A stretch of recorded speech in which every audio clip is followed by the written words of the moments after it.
know. Okay, but stolen is a very strong word. That doesn't mean that I don't think that it was all above board.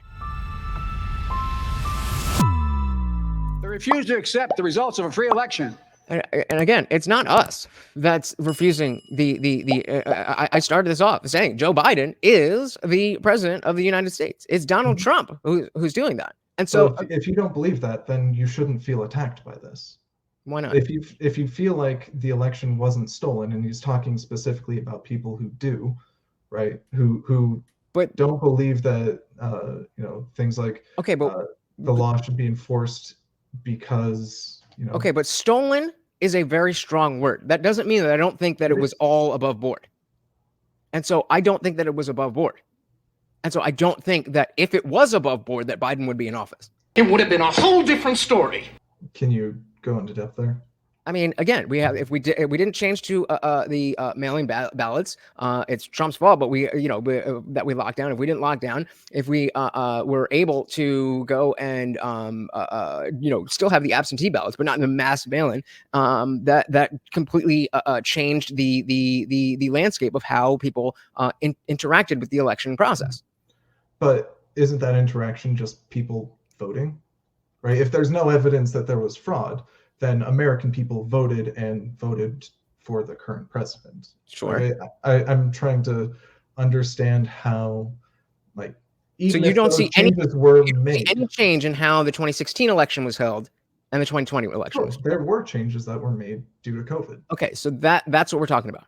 But I guess what I'm trying to get at is how is that somehow not above board? If all of the votes that were cast, or at least all but a tiny percent of votes were legitimately cast, I don't understand how that makes the election not What's the tiny above percent? board.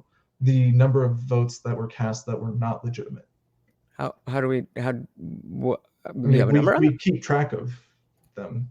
There's some few dozen from the 2020 election. I think it's a lot. Yeah. Shout out to M169. Welcome to the party. So I saw a news clip today that just over 14,000 dead people voted in Michigan. They're asleep. I don't think that you're unaware of, well, maybe, and let me not put that out there. So are you legitimately completely unaware of why people are upset with how the election played out? Or are you just trying to get me to explain it and to explain why that's not a legitimate reason to think that the election was stolen? I understand the reasons why people think that it was not legitimate. Okay, that's what I'm trying to get on. Whether those reasons are good or not, the fact is those people have their reasons in their head, and they're listening to this speech, and they are casting votes because of it.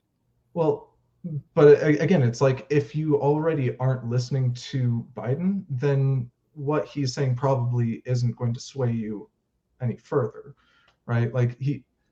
He's already trying to narrow down to a pretty small subset of the population. If 70 million is small, gotcha, bitch. He's not talking about a majority of Republicans. That's not. So you said small. 70 million is a small number. No, he's talking about something like half of Republicans. Right? That's a lot of people. That's not a small group. It's somewhere close to about 10% of the U.S. 10 to 15. That's a lot of people. That's not small. Sure. Shout out to T-Bird the Third. Welcome to the party. Said I was pro-Trump in the last election, but hate the Abraham Accords. Wow, that's not something you hear that often. Because I'm saying, can anyone make out what Biden is saying? Well, he's doing good so far. I will give him his due so far. Aside in terms of oration and dictation, he's doing fine. So, but fine. That's again, what we're doing here is not trying to litigate what are the realities of what's going on. We are trying to talk about what is the perception of the American people and how is that perception being used or weaponized.